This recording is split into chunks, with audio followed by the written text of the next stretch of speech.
Every month I spend 30 minutes reviewing my budget, and another month has since passed. So today we are going to go through my August monthly budget review. There's a lot of personal finance jargon on the internet, but here at Break Your Budget, we cut through the crap and focus on getting the basics right.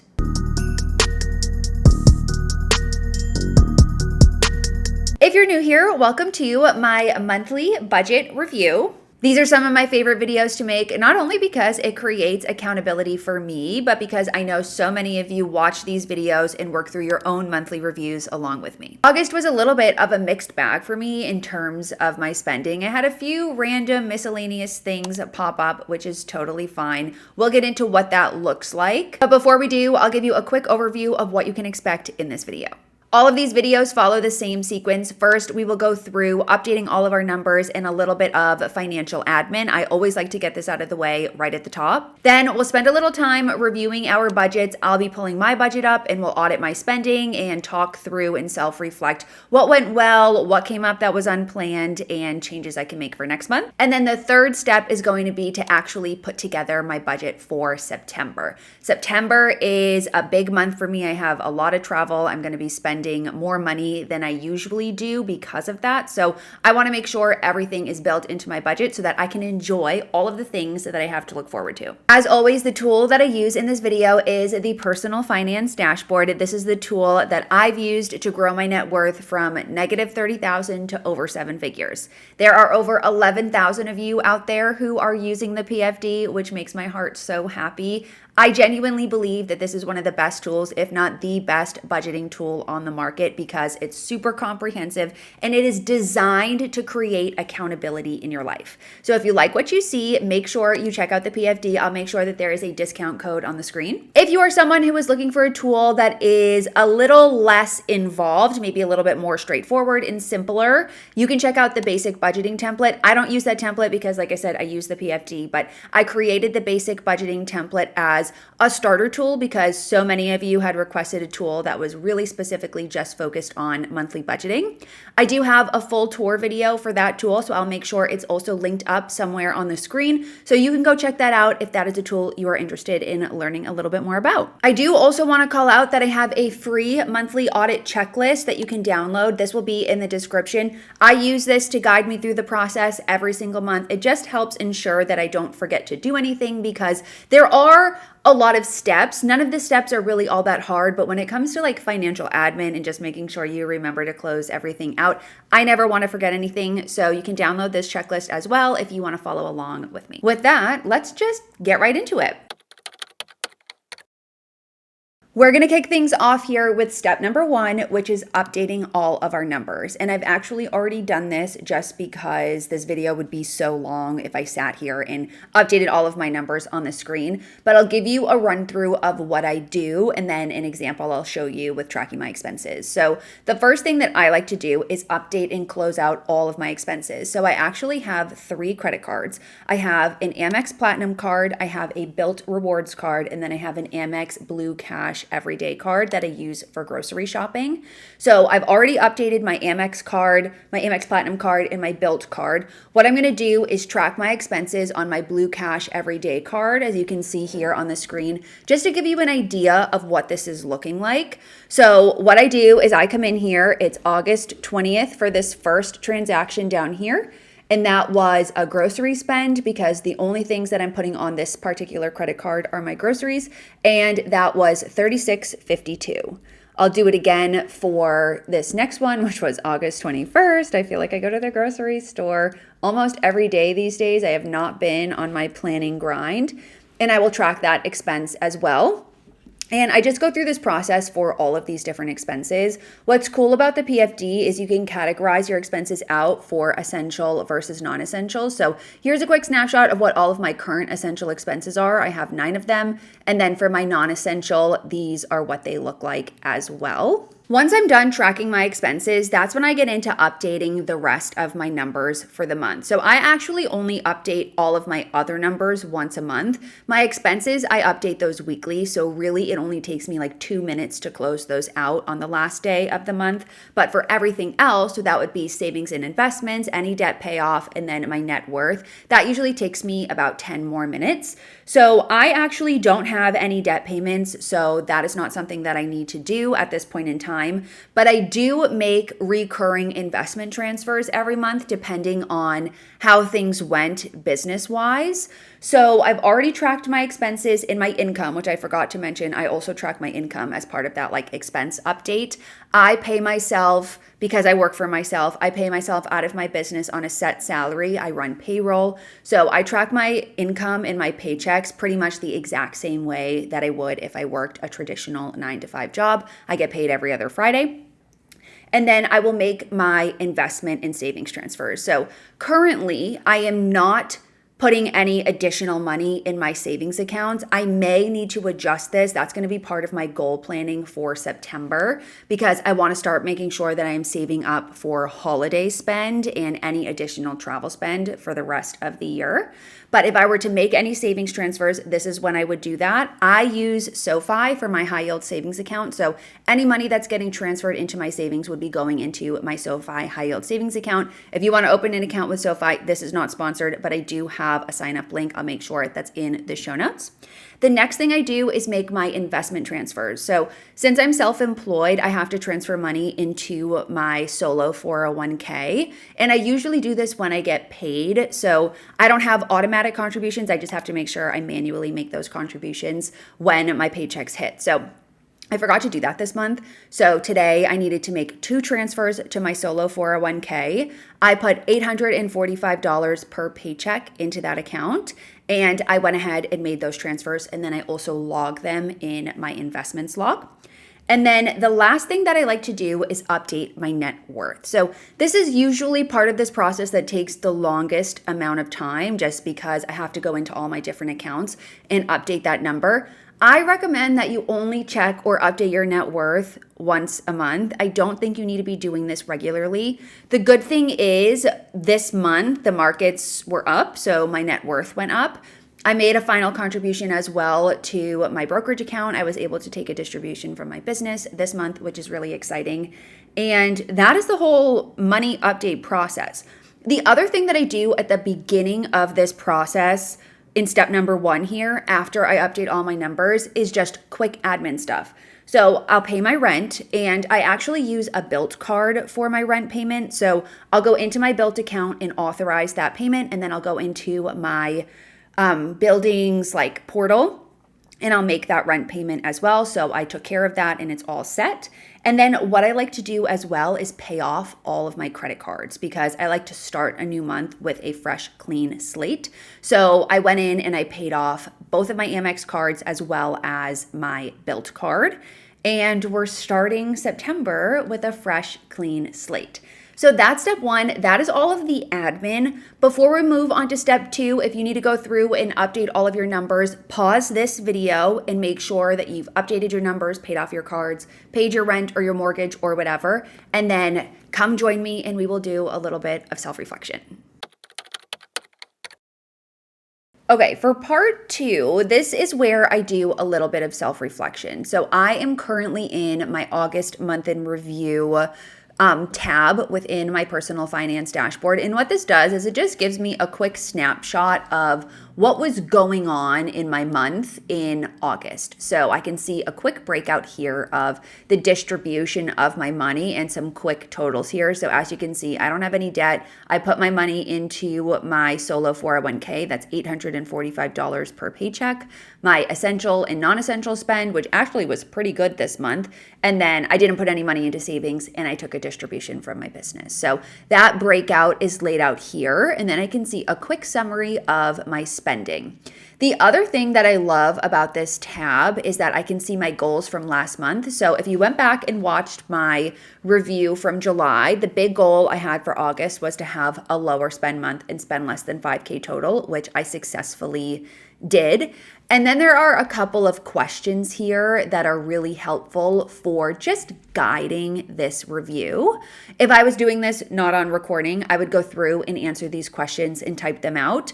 But because I am recording this, we'll go into my annual spending plan tab and I'll sort of chat through the answers to a lot of these questions. So just as an overview, I like to ask myself, where did I over or underspend? Was anything preventable? Was anything unrealistic? How do I feel about it? Am I proud of my progress? Is there anything I could improve on? And, what do I need to change going into next month? So let's pop into my annual spending plan here. And as you can see, we can see pretty much the last 5 months of the year, what my, baseline plans are for the next 4 months. So we'll kick things off here with my essential spend. And I don't think I can actually zoom in any further here. But basically for my essentials, I'm pretty much right on target. I actually, pretty severely overspent on groceries this month, which is kind of insane because generally I'm pretty good at sticking to 300 or less when it comes to my groceries. Where I went awry here is I actually discovered nearby me, there is a Korean grocery store. And so I went there and I went like a little buck wild in there. So that's really the big driver of why my grocery spend is so high. So I will realign that and get back into my grocery planning starting this month. I'm actually recording this on August 28th. So we do have a few more days of the month and I will have to go back to the grocery store. So realistically, this number is actually going to be closer to $400. So that's totally fine. It happens, but I really do want to be better about planning my groceries for the next couple of months. I think the fall is an easier time for groceries and cooking because summer, it's so hard to come up with summer meals, especially when it's really hot and you don't want to cook as much. Fall, it's easier because you can do soups and stews and chilies, and those are naturally just less expensive. The other big driver here is, at least in my essentials, is my utility bill. So my utilities were pretty high this month because in July and August, I've been running the AC because it's been so freaking hot here. It has cooled off a little bit, so hopefully this number starts to taper off a little bit. But when you run the AC, obviously your utilities are going to be a little bit higher. The rest of this, there is nothing really major to call out. Going forward, I'm not taking tennis lessons in September, so I won't be going on the CTA as much. I, had a handful of miscellaneous drugstore things I needed to get, subscriptions. This is Uber One and my Spotify subscription, so nothing really interesting. And then I have a $50 buffer here for miscellaneous, which I didn't need to use this month, so that is a win. So I'm a little ever so slightly over on my essentials up here. Again, that big driver is groceries, and that is something that I'm aware of, and it's totally fine. If there's one area in my essentials that I don't mind being over on, it's groceries because I need to eat and I want to eat healthy. Moving down into my non-essential expenses. So this is where I was really hoping to keep things low, and I did come in under budget based off of what I had originally planned. So that's exciting, but I had an unexpected expense come up and I ended up spending a lot of money, as you can see down here, on Ubers and coffee. But let's go through this line by line and we'll chat through it. So restaurants going out, I'm at $269. I'm pretty happy with that. I did keep my restaurant budget a little bit higher this month because, I want to be available to go out and do that. I went to a couple of happy hours. I went out with one of my friends one night a couple weeks ago. I went out to eat a few times, got some drinks a few times. I'm happy with this number and, I'm good at that point. Shopping, I did a good job this month of not buying any clothes. I'm going to try to keep those good vibes going into September. I really don't need anything. And I don't want to buy anything. Same with beauty. I am working through my project pan. I don't think there's anything that I need to restock quite yet, but I will likely need to restock some of my everyday essentials in September. So if I do that, I'll let you know what it is and what I buy. Self-maintenance this month was just a pedicure month, so I'm excited about that. I get a pedicure every month, and then I also every 3 to 4-ish months get my hair cut and colored. I actually got my hair colored in July, but we didn't do any foils. We just did a glaze. So September, I think I'm going to need to do some foils, and that will be built into my budget. We'll get there in a minute. Ubers. I spent a lot on Ubers this month because I went on a few dates. So like when I'm going on dates, I need to Uber. And then I also had to I ended up going home. So this is really a big driver of like the unexpected cost this month. I had an issue with my flight and I ended up rebooking a flight on JetBlue and it cost me $230, which was super freaking annoying, like so annoying. I'm just very happy that I have the money to do that and it's okay and it doesn't totally derail my budget, but it was incredibly frustrating. And so, I ended up spending over $200 more than anticipated in that regard down here and travel home. And then when I go to the airport, I have to Uber there and generally Uber back because I usually fly early in the morning and late at night. So like I can't take the train. So if I were to fly midday, I would totally take the train to the airport, but I'm finding that the midday flights, like they never leave on time. So I'd rather spend the money on Ubers and have a better chance of my flight leaving on time. So anyways, I was not happy with how much it cost me to get home from the airport the last time. It was over $60, which is so annoying. This next category, coffee. I spent a lot of money on coffee because, again, I went home. And so whenever I go home, my dad and I and my sister now all go out for coffee and like we alternate who pays. So I paid a couple of times and obviously that adds up when you're buying for a couple of people. Workout. This was my form. I'm trying to think what else that could have been under my workout. Form. Oh, I counted form twice. Okay, I'm going to X that out. So my workout is just form. So it's a good thing I looked at that. Travel trips. This was a flight change, an unexpected one. I had to pay $50. It's not a big deal. And then down here, miscellaneous. This is just like a random stuff. So I'm actually pretty happy with my non-essentials. I have one more weekend in August, this upcoming weekend. I'm not anticipating that it's going to be a super spendy weekend. So that's totally fine. I'm hoping to spend some time out on the lake, do some coffee and walks and just casual stuff and end August at my target goal, which is well under $5,000. So super happy with this total that we have right here and it'll even out what's about to happen in September. So let's actually we'll just get right into my September planning.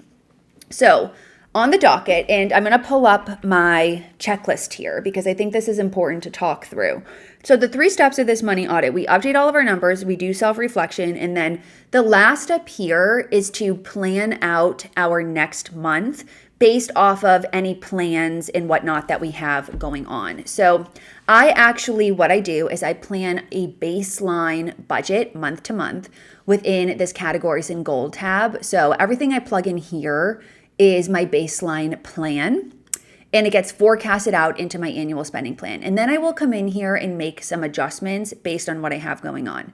So in September, I have 2 trips planned. I'm going to LA and then I'm going home to go to a wedding in Maine. And so for my essentials, I'm going to keep all my essentials the same, but I am going to plus up my utilities because I feel like my utilities are probably going to be higher in September too. Groceries, I'm going to keep at 300 and hopefully I can stick to that. Drugstore, I don't think I need 100 here, so I'm going to plug in 50. Subscriptions, I'm going to plus this up to 24 because that's what I spent last month. Household essentials, transportation, miscellaneous, whatever. I'm going to bring my transportation also down to 25 because I don't think I'm going to spend that much. And that's what my essentials look like, about $3,400 a month. I think that's pretty reasonable based off of, my current lifestyle. My non-essentials this month is where things are going to be a little funky. So restaurants, going out, this is just my regular social budget for the month for when I'm in Chicago. I have, I believe, 2 weekends in September that I'm in Chicago. So, maybe I'll do something, maybe I won't. I'll probably do a few happy hours. We will see. Shopping, clothes, and beauty. I'm hoping to not buy anything this month. That's at least the plan. I feel like when it comes to clothes and stuff, I'm good largely on my fall uniform. I struggled with summer because I don't really have summer clothes and I don't really like dressing for summer. So I did need to pick up a few things for summer this year, but for fall, I feel like I'm pretty good. I am in the market for a long wool coat and I do have a one that I really want from COS. So I'm on notifications for when and if it gets restocked in my size. and I will buy it, but I don't know if that's going to be September, October, November, or ever. So I'm just going to buy it whenever it happens, and I'll adjust my budget accordingly if I need to. Self-maintenance, I'm actually going to put this up to $350 because this month I'm going to be going home and getting my hair done. So I'm going to be getting a cut and partial foil, which will probably be about $250, a pedicure, and then also my eyebrows done when I'm at the hair salon. So that'll be generally $350-ish. I was going to get a keratin treatment, but I decided against it because I just don't want to spend the money on it right now. I may get that done in December. We will see the next time that I'm home, December or November. Ubers. So this is for me to Uber to the airport. Honestly, I'm going to keep it where it's at for now. But when I do my monthly review, I may update this. We will see, because I do have to go to the airport twice this month, but one of my airport returns, I'll be able to take the train, hopefully. So I'm hoping that keeps my Ubers down a little bit. I also, when I go on trips, like my trip to LA is not a trip home, so I will count my Ubers for that within my travel budget that I've set down here. Coffee, this is just my regular coffee budget. Workout, so this would be form, and then I think I put some money in here for extra Pilates classes, but I don't think I'm gonna be using those, but I'll keep this as it is for now. Travel trips, this is a big one, and the reason why this number is so high is because I am going to be paying for the hotel that I stay at in Maine when I actually go for the wedding that I'm attending, and that is going to be about $850. So I put $850 for the hotel, and then I'm putting about $550 for my trip to LA, and that will include restaurants, Ubers, ancillary costs, and whatnot. And that is because I know that I'm going to be going out to eat a lot, and I just want to make sure I have plenty of money in that budget. If there is spillover, I'll count it against my restaurants going out, but $1,400 feels very reasonable for me for that. And again, when I go through my weekly reviews in September, I may make adjustments to this if I need to, but I'm feeling like this is a good starting point for what I know I'm going to be doing. Gifts down here, I have $200 because that's going to be the gift that I'm giving to my cousins for my wedding. And then activities and miscellaneous are really just large placeholders. I don't have any plans to take any lessons this month, so I probably won't do any sport activities, but I may play golf or something, so I'm going to keep that there.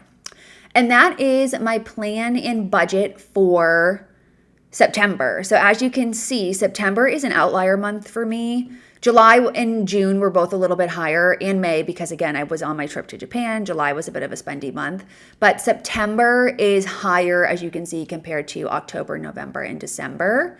And I'm hoping that this is my last super high month of the year. I don't have any travel planned for the rest of the year external of going home. So I will probably book those flights in September or October and just make sure I have all of that settled and squared away. But otherwise, that is the full review. With that, I am going to wrap up this video. I hope this was helpful for you. Let me know in the comments if you enjoyed these videos and if you've gone through your monthly review for August going into September. Remember, you can get the personal finance dashboard, the basic budgeting template, and also my free monthly audit checklist, all linked in the description. If you ever have any questions about anything or you have a video that you would like me to dive deeper on, let me know and I will catch you in the next one.